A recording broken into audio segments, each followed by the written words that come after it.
L'émission de cette semaine est dédiée à la Leilui Nishmat de Sultana Bat Esther.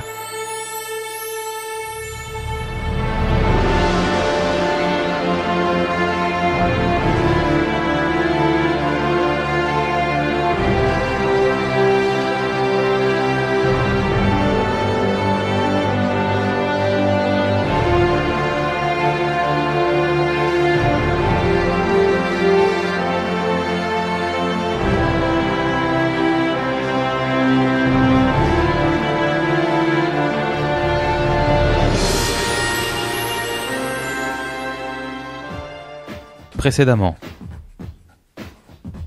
les Bnei Israël ont reçu leur première mitzvot, qu'ils ont accueillie avec enthousiasme. Moshe monte sur le mont Sinaï pour s'y faire remettre les tables de la loi.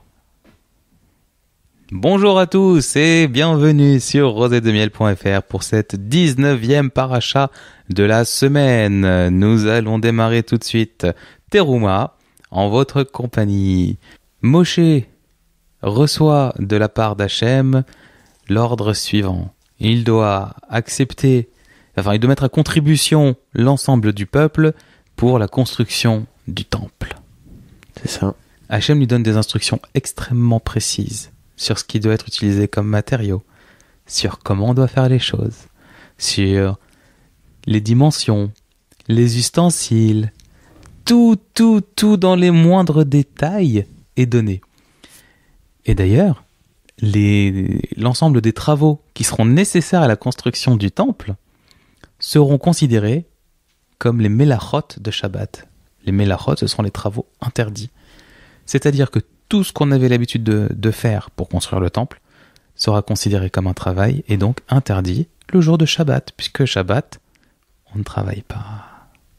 Et c'est pour ça que certaines choses qui peuvent sembler ne pas être liées à Shabbat, au fait de travailler, sont quand même interdites le Shabbat. Exactement. Donc là, il s'agit de la paracha des offrandes. Donc, première chose, on va aller récupérer des offrandes de chaque Béni Israël pour justement la construction de ce temple, de ce Mikdash, le sanctuaire, la résidence d'Hachem. Et c'est pas pour rien que ça se juxtapose avec la paracha de Mishpatim, qui était la paracha où on a vu plein de lois, on l'a vu il y a quelques jours, dont les lois concernant le vol et ce qu'on fait du voleur, les punitions que peut avoir un voleur. Et pourquoi juste après on nous parle des offrandes? Pour nous mettre en garde d'offrir de l'argent qui proviennent forcément pas du vol, mais de l'argent qui est propre. Donc ça, c'est une première explication pour expliquer l'ordre dans lequel la Torah est écrite. Comme tu disais, il y a un côté historique, mais il y a aussi un côté très très fort, et c'est celui du code dans lequel c'est inscrit. Et il y a aussi une autre chose qu'on peut souligner dans le deuxième pasouk, en fait, dans les premiers pasouks, c'est que qu'Hachem, il donne une importance à l'intention, à la bonne volonté, au cœur qu'on pourrait mettre en donnant pour la construction du Mikdash. C'est employé le terme Met kol ish asher idmenu libo tikro et terumati, de tous les hommes qui mettront leur cœur dans ce don. Eh bien là, tu prendras ma teruma. Alors qu'est-ce que ça veut dire quand on donne de l'argent à une synagogue, ou quand on donne de l'argent à un pauvre? Le pauvre ne nous répond pas, mais attends... Il est propre ton argent? Alors, première chose, est-ce qu'il est propre ton argent? Mais aussi une deuxième chose, est-ce que tu as vraiment envie de me donner? Est-ce que le cœur y est ou pas? Parce que si le cœur n'y est pas, j'en veux pas. Non, le pauvre acceptera l'argent, il n'y a pas de problème. Il faut savoir que là, on parle de la résidence d'Hachem. On parle pas de n'importe quoi, parce que si je dis n'importe quoi, on va croire que donner à un pauvre, c'est donner à n'importe qui, n'importe quoi, non. On parle de la résidence d'Hachem, et la résidence d'Hachem, ça peut pas être donné avec de l'argent sale. Ça peut pas être construit avec de l'argent sale. Et aussi, la seule chose qu'on puisse donner à Hachem, c'est quelque chose qui n'appartient pas à Hachem. Or, qu'est-ce qui n'appartient pas à Hachem? Tout appartient à Hachem. Les Chachamim nous disent que tout appartient à Hachem, sauf une chose. La Yirat Hachem, la crainte de Dieu. Mais aussi autre chose. La volonté qu'on pourrait avoir à donner de l'argent pour Hachem. Puisque quand on donne de l'argent, on ne fait que restituer le bien d'Hachem, puisque tout appartient à Hachem. Or, quand on a de la volonté à donner, plus ou moins de volonté à donner, c'est plus ou moins quelque chose que Hachem ne possède pas. D'où le fait de devoir donner avec sincérité, sinon on s'en abstient. Avec une valeur ajoutée. Voilà, tout à fait. C'est ça. Hein. C'est le terme.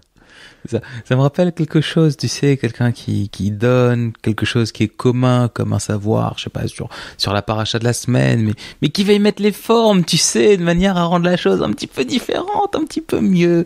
Petite valeur ajoutée, comme une petite larmichette de miel, tu vois, une petite rosée de miel, je sais pas si tu vois ce que je veux dire. Comme une cerise sur un gâteau. C'est un peu ça, ouais. Parce que la cerise sur le gâteau, en fait, ça change tout. Complètement.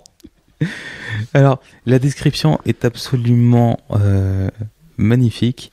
On vous invite à la lire. Si vous aimez les pieds, tout ce qui est objets précieux, matériaux précieux, vous allez avoir une description magnifique. Vous allez être servi. De l'or, des bois précieux, du cuivre, de l'huile, enfin, des choses magnifiques. Bon, mis à part les poils de chair, franchement, j'ai pas trop compris. Mais bon, ils devaient avoir leur intérêt. Moi, je retiens un truc, quand même. Je retiens vraiment une chose. C'est dans la conception de la menorah. La menorah, donc le candelabre, comme il est appelé en Occident. Donc le fameux chandelier à 7 branches, pas celui à 9 branches qu'on utilise à Hanouka, enfin 8 plus une branche qu'on utilise à Hanouka. L'autre, celui qui a 3 et 1. Tout à fait. Eh bien, celui-là, celui qui était dans le Mishkan, devait être fait en un seul tenant. Alors attention, hein, il n'était pas fait dans n'importe quel matériau. Il était 100% pur or. Et alors, je sais pas si vous imaginez un petit peu le morceau que ça peut faire. En or massif. Avec des poils de chèvre. Désolé. Et donc, voilà, un seul bloc d'or pur, des coupes décoratives, des boutons, des fleurs sur son corps, et ainsi de suite. Un truc magnifique.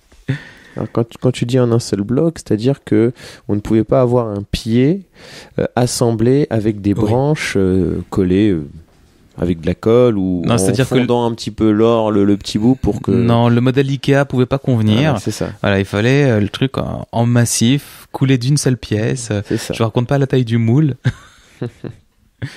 Donc ouais, en un seul morceau. Il y a les Baal et Tourim qui nous font une remarque lors de la citation de la manière d'assembler le candélabre. C'est que dans tout le passage, dans tout ce passage de la Torah, on ne trouve pas la lettre Samer. La lettre Samer, c'est une lettre qui est ronde, complètement fermée. Et qu'est-ce qu'ils en tirent comme enseignement? C'est que tout le temps où le chandelier était allumé, tout le temps où il y avait la lumière dans la menorah qui illuminait le Beth Amikdash, eh bien le Satan et les Mazikim ne pouvaient pas intervenir